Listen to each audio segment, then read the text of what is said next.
बच्चों हम बात कर रहे थे अध्याय संख्या 9 क्षेत्रीय संस्कृतियों का निर्माण, जिसके विभिन्न आयामों के बारे में हमने बात की। वहीं बच्चों इस भाग में हम शुरू करेंगे जो इस अध्याय के अभ्यास प्रश्न और उत्तर हैं उनको। देखें बच्चों, पहला प्रश्न है, आप एक राजपूत राजकुमार हैं और आप अपनी कहानी किस प्रकार सुनाना पसंद करेंगे। तो जो बच्चों राजपूतों की सूरवीरता है उनको इस कहानी में अपने को क्या करना है, समावेश करना है।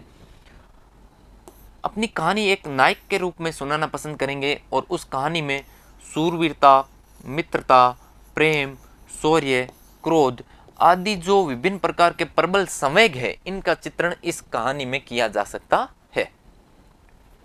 प्रश्न संख्या 1, मिलान करना है। तो देखिए बच्चों, अनंत वर्मन की बात करें तो अनंत वर्मन का संबंध हो गया बच्चों उड़ीसा से। जगन्नाथ की बात करें तो इनका संबंध हो गया पुरी से।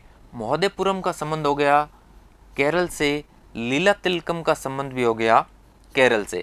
मंगल काव्यों की बात करें तो मंगल काव्यों का संबंध हो गया बच्चों बंगाल राज्य से। और लघु चित्रों की एक शैली है कांगड़ा। तो इस प्रकार से इस प्रश्न को मिलान किया है। प्रश्न संख्या 2, मणिप्रवालम क्या है और इस भाषा में लिखी पुस्तक का नाम हमें बताना है।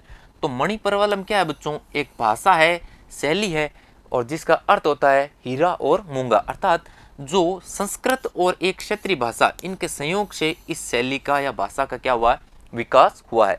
इसके ग्रंथ की बात करें तो इसका ग्रंथ का नाम है लीला तिलकम, जो व्याकरण और काव्य शास्त्र की दृष्टि से क्या है, महत्वपूर्ण ग्रंथ है मणिप्रवालम शैली और भाषा का। प्रश्न संख्या 3, कथक के प्रमुख संरक्षक कौन थे, अर्थात जो कथक नृत्य है वो किन क्षेत्रों में फला फूला और इसको संरक्षण किसके द्वारा दिया गया। तो बात करें राजस्थान का घराना है जयपुर घराना और लखनऊ के नवाब हैं वाजिद अली शाह। ये क्या है, कथक नृत्य के प्रमुख संरक्षक थे। प्रश्न संख्या 4, बंगाल के मंदिरों की स्थापत्य कला के महत्वपूर्ण लक्षण क्या है। तो बच्चों जो बंगाली मंदिर निर्माण करने की जो मुख्य शैली है उसकी विशेषताएं हमें इसके उत्तर में दिखानी है। तो देखें, बंगाल के मंदिरों की आकृति क्या है बच्चों, छप्परदार झोंपड़ियों की तरह, जिसमें 2 चाला अर्थात 2 छत वाली और चौचाला यानी 4 छत वाली होती थी। चौचाला संरचना क्या होती थी, अत्यधिक जटिल होती थी और इसके निर्माण में जो 4 त्रिकोणीय छतें हैं वो 4 दीवारों के ऊपर रखी जाती थी और ऊपर जाकर ये तिर्यक रूप से एक बिंदु के ऊपर क्या कर जाती थी, मिल जाती थी। मंदिर आमतौर पर जो इनका चबूतरा होता था वो होता था वर्गाकार। मंदिर के भीतरी भाग में किसी भी प्रकार की सजावट नहीं मिलती थी। वहीं बात करें बाहरी भाग की तो इसमें चित्रकारियां, सजावटी टाइलें और मिट्टी की पट्टियां सजी होती थी। तो इस प्रश्न में हमने देखा कि जो बंगाली मंदिर निर्माण की स्थापत्य शैली है उसकी जो विभिन्न विशेषताएं हैं उनको। प्रश्न संख्या 5, चारण भाटों ने सूरवीरों की उपलब्धियों की उद्घोषणा क्यों की। सूरवीरों की बात करें तो यहाँ पे बच्चों बात हो रही है जो राजपूत राजा या राजपूत सूरवीर हैं उनकी।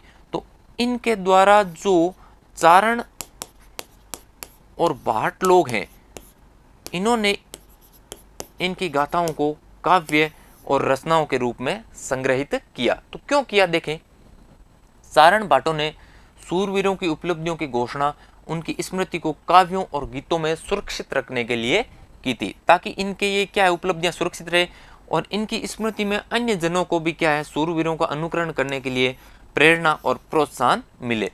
साधारण जन भी इन कहानियों से क्या होंगे, आकर्षित होंगे और इन कहानियों में प्राय नाटकीय स्थिति, स्वामी भक्ति, मित्रता, प्रेम, शौर्य आदि जो संवेग हैं इनका चित्रण प्रबल तरीके से किया गया है। प्रश्न संख्या 6, हम जन साधारण की तुलना में शासकों के सांस्कृतिक रीति रिवाजों के बारे में बहुत अधिक जानते हैं क्यों, अर्थात जो शासकों की जो परंपराएं हैं, रीति रिवाज है उनके बारे में हम अधिक जानते हैं, इसका कारण हमें बताना है। देखें, उनके द्वारा किए गए संपूर्ण कार्य इनके राजमहलों और दरबार में क्या रहते थे, सुरक्षित रहते थे, संरक्षित रहते थे।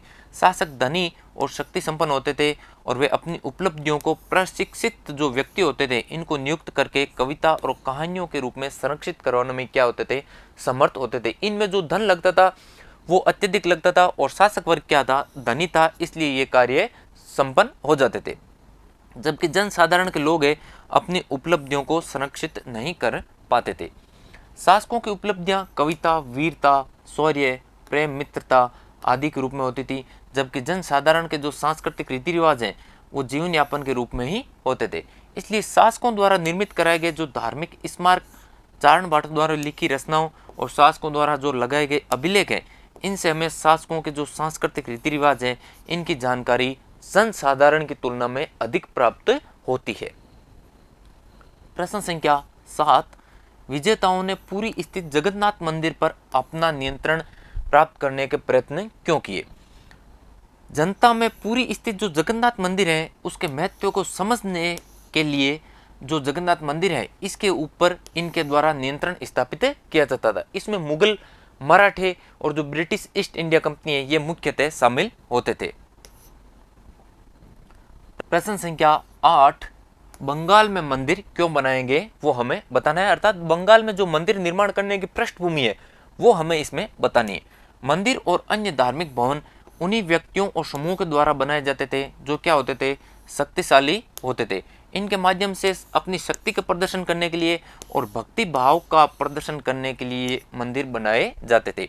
बंगाल में जो यूरोप की व्यापारिक कंपनियां हैं इनके आ जाने से अनेक आर्थिक अवसर पैदा हुए और जो निम्न सामाजिक समूह है इनके परिवारों ने भी इन आर्थिक अवसरों का लाभ उठाया और जैसे जैसे ये लोग सामाजिक और आर्थिक रूप से संपन्न होते गए, स्मारकों के निर्माण के माध्यम से अपनी प्रस्थिति और प्रतिष्ठा की घोषणा करने लगे। स्थानीय देवी देवता जो पहले गांवों में छान छप्पर वाली झोंपड़ियों में पूजे जाते थे उनको ब्राह्मणों के द्वारा मान्यता प्रदान कर दी गई और उनकी प्रतिमाएं मंदिरों के गर्भगृह में स्थापित की जाने लगी। तो इस प्रकार से हम देखें कि बंगाल में जो मंदिर हैं वो किस प्रकार से और क्यों बनाए जाने लगे। तो बच्चों इसी के साथ ये अध्याय और ये भाग यहीं समाप्त होता है। इसके अगले भाग में हम शुरू करेंगे अंतिम अध्याय, अध्याय संख्या 10। तब तक के लिए धन्यवाद।